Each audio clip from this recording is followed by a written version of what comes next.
اگر آپ اچھا رزق کما رہے ہیں تو یقین جانیں اس میں آپ کی ذہانت یا صلاحیتوں کا کوئی کمال نہیں، بڑے بڑے عقل کے پہاڑ خاک چھان رہے ہیں۔ اگر آپ کسی بیماری سے بچے ہوئے ہیں تو اس میں آپ کی خوراک یا حفظان صحت کی اختیار کردہ احتیاطی تدابیر کا کوئی دخل نہیں۔ ایسے بہت سے انسانوں سے قبرستان بھرے ہوئے ہیں جو سوائے منرل واٹر کے کوئی پانی نہیں پیتے تھے، مگر پھر اچانک انہیں برین ٹیومر، بلڈ کینسر یا ہیپاٹائٹس سی کی تشخیص ہوئی اور وہ چند دنوں یا لمحوں میں دنیا سے کوچ کر گئے۔ اگر آپ کے بیوی بچے سرکش نہیں بلکہ آپ کے تابع دار اور فرما بردار ہیں، خاندان میں بیٹے بیٹیاں مہذب، باحیا اور باکردار سمجھے جاتے ہیں، تو اس کا سب کریڈٹ بھی آپ کی تربیت کو نہیں جاتا، کیونکہ بیٹا تو نبی کا بھی بگڑ سکتا ہے اور بیوی تو پیغمبر کی بھی نافرمان ہو سکتی ہے۔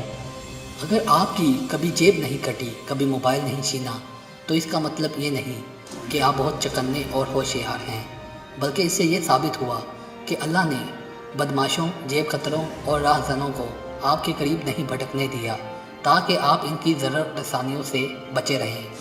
یہ غالباً ہر انسان کی فطرت ہے کہ جب وہ خود دوسروں سے اچھا کما رہا ہو تو یہ سوچنا شروع کر دیتا ہے کہ وہ ضرور دوسروں سے زیادہ محنتی، چالاک اور مضبوط ہے اور اپنے کام میں زیادہ ماہر ہے۔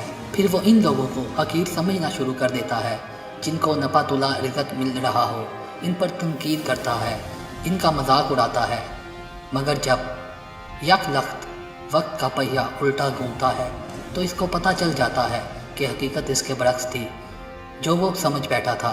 یہ سب نعمتیں اللہ کی عطا کردہ ہیں، اس میں ہمارے زور بازو، عقل، ذہانت اور ہوشیاری کا کوئی دخل نہیں، اس لیے ان تمام نعمتوں پر اللہ کا شکر ادا کرنا چاہیے۔ اور اگر کوئی چاہتا ہے کہ اسے رزق کے معاملے میں آزمایا نہ جائے تو وہ یہ 3 کام ضرور کرے۔ اول، جو کچھ مل رہا ہے اسے محض مالک کی عطا سمجھے، نہ کہ اپنی قابلیت کا نتیجہ، اور ساتھ ہی مالک کا شکر بھی بجا لاتا رہے۔